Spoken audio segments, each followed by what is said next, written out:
don't know if it's fair to say that you were a motivated player, but you were a driven player, because motivation comes and goes, but when you're driven, you're always on. I felt like you never turned it off as your teammate. I felt like when I was getting dressed next to you and I was talking to you as the minutes were ticking closer towards going on the ice for practice, I'd stop talking to you because you were getting yourself ready to get out on the ice. He does things I've never seen before. He's got a million things going on. Well, I hit the wall a certain time, I drink at a certain time. You know exactly where he's going to be at what time. Drink a lot of different things. I hit the post and crossbar. I hit my pads. I was a very intense person. Yes, you were, Hank. I think I was pretty easygoing. Away from the rink. The rink when there was not a big game coming up, but when there was a game played, I was very focused. I also remember not being able to beat you in ping pong, even though I felt I was better than you. And that was a big thing in our locker room. We had 2 tables. We were always playing. But you were so competitive. You're like a human backboard, just getting it back. And I was swinging away, just trying to get one past you.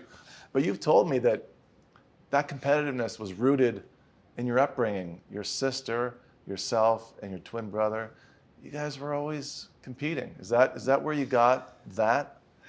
Yeah, I think so.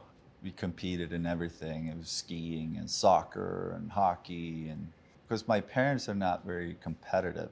My dad was a great skier, but more for work than sports. You know, my mom, physical therapist, but they were always very supportive. But yeah, the competitiveness was definitely my twin brother and my sister. You're the first goalie in NHL history to face his twin brother in a game. Welcome to New York Rangers hockey. We are live in Big D as the Rangers road trip continues. They have won 4 straight, and tonight the Lundqvist brothers, the twins, will go against one another for the first time ever. All right, so this is my second year in the league. I remember Joel came over my second year. I remember the day before he texted me, "Get ready. I'm coming for you." I'm coming. Something like that.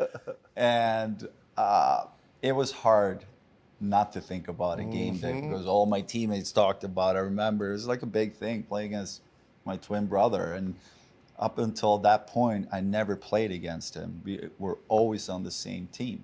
Yeah. National team, junior team, pro team back home. The first time in my life I spent more than a week apart from him was when I moved to New York. And here we are playing against each other, so I was very nervous. Were you concerned that he knew where to shoot to beat you? Not so much that he would know, it's just if he would score. It was more that feeling. If he gets an opportunity. But I wasn't worried that he would figure me out. It was more just, if he gets an opportunity, who knows? We're ready. Rangers beat the Dallas Stars 5-2, or should I say Henrik Lundqvist beat the Dallas Stars. And his brother. It was an unbelievable performance by Lundqvist. I gotta be honest, I was nervous every time he was on the ice. To get the chance to play against him here in NHL, it was a very special feeling. It was a big moment for us, for sure. Your Game 7's record, 6-2 all time, .962 save percentage. How did you park it where you weren't thinking about the result and what could happen, good or bad, and just stayed on your focus? How did you do that? I was very committed to my process. Heightened commitment during those stressful moments of preparing for Game 7? It didn't change. I didn't do anything different. What I knew was whatever I feel, all these other games, I'm gonna feel a little more in a Game 7. So my routine will be even more important. I'm not gonna change anything. I might have been a little bit more nervous, but because I had my routines from afternoon and leading up to the game, I felt like I, for the most part, was in a good place mentally. Because in the end, that's what it comes down to, especially for us goalies. Really what we do is like mind control. Yes.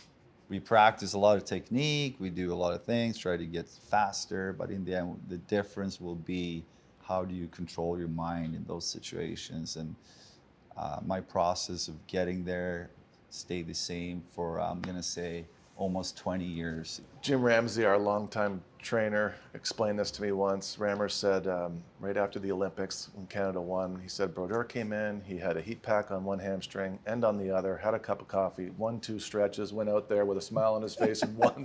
And he said, I can't explain it, but he doesn't have the same mental preparation that you and Hank do.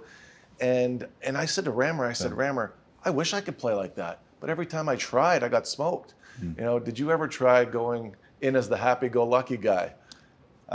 Sure. You try different things, and you know, when you have an opportunity to play with different guys throughout your career, you see what they do, and sometimes you try a little bit and see if it can benefit you. Yeah.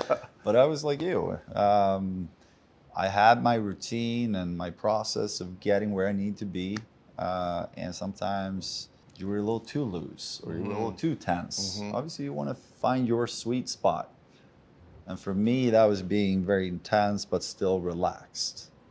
And that's a hard It's a mix. hard balance to find. Yeah. Takes years to find. Yeah, but even after 10 years, 12 years, you're constantly working on it. Because things happen and there's different feelings and emotions and thoughts and that you need to process. And so the way you feel as a rookie or 2 years in the league, sometimes that's easier to deal with everything than after 10 years. Right.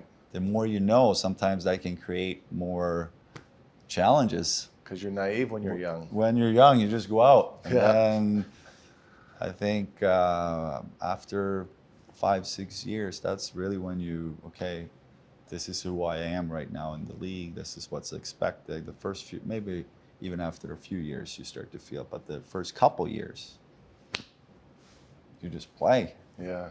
But really, when you can be in that mindset of just playing, that's when you usually play the best and have the most fun too.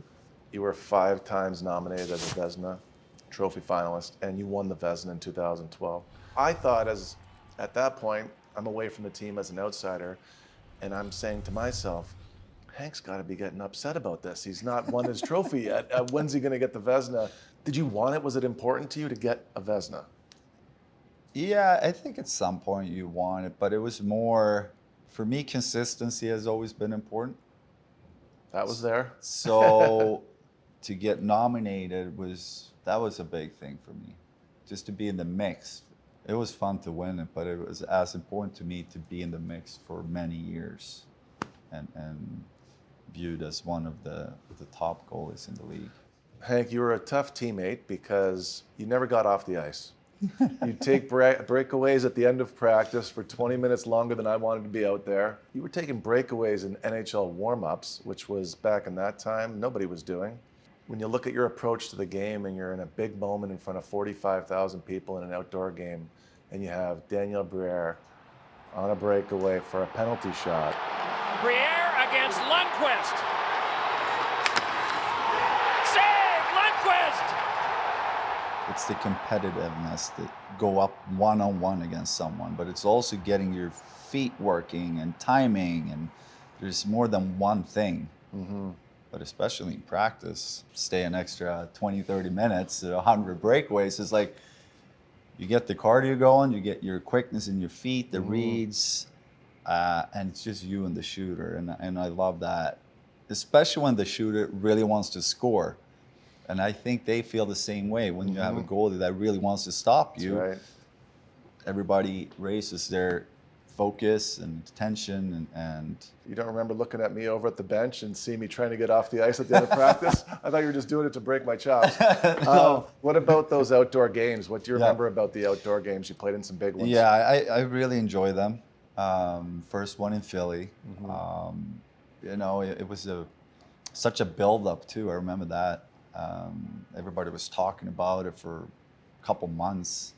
It was hard to really know what to expect, but when you walk out to those games, Yeah. you know, it's a different feel. It's very open, but it's also twice the size. You know, it's massive. A lot of people, and it's just overall a great experience. The energy still found a way on the ice, even Yeah. though they were away from the surface. Absolutely. But a lot of times it's the build-up too that makes it very special. We play 82 games a year. This is something different. Yeah. You know, you start talking about it early. I remember Philly, but then also get an opportunity to play Yankee Stadium twice and Citi Field. After the Philly game, I remember it would be so cool to get an opportunity to play these games in New York. Yeah. And it happened. So I felt very lucky to experience that. I really enjoyed it. And obviously it feels good to think back because we won all 4. So that's a good feeling too. Wow. Your 302nd win to pass Mike Richter all time as the New York Ranger leader in wins. 4 days later, you pass Eddie Jacquemin with your 50th regular season shutout. What do you remember about those 4 days apart? Yeah, no, I remember. We were getting closer, and the Rangers asked me, do you want your parents to come over? We might do a little ceremony when it happens. So we tried to time it a little bit. Mm-hmm. Obviously, you don't know exactly when it's going to happen. You mean it's not a scheduled win? So my parents flew in, and when I broke Mike's record, obviously it was, you have moments throughout your career where you stop and you just take it in. Mm-hmm. You don't do it all the time because you're concerned and focused about what's ahead of you. But you have moments where you stop and take it all in. And that was definitely one of those moments where, how did I get here? Yeah. And there it is. Henrik Lundqvist is truly the king. He is number 1. I was so happy that I got to experience this and with the support from team and teammates and family, friends. It was very cool. So back to the story, my parents flew in and happened to watch the game when I had the shutout and broke the record. And the all-time leader in shutouts for Rangers goaltenders is Henrik Lundqvist. And then a few days later, we had the ceremony at the Garden, and that was very special to have my parents there and my wife, and at the time, Charlize, my oldest daughter. Henrik, in my hands here, I've got highlights of the celebration after winning Game 6, the 1-0 game against the Montreal Canadiens to get you guys into the Stanley Cup final. I'd like you to take a look at it and see if that brings back some memories. McDonough able to play it back out. Subban there. The Rangers are going to the final.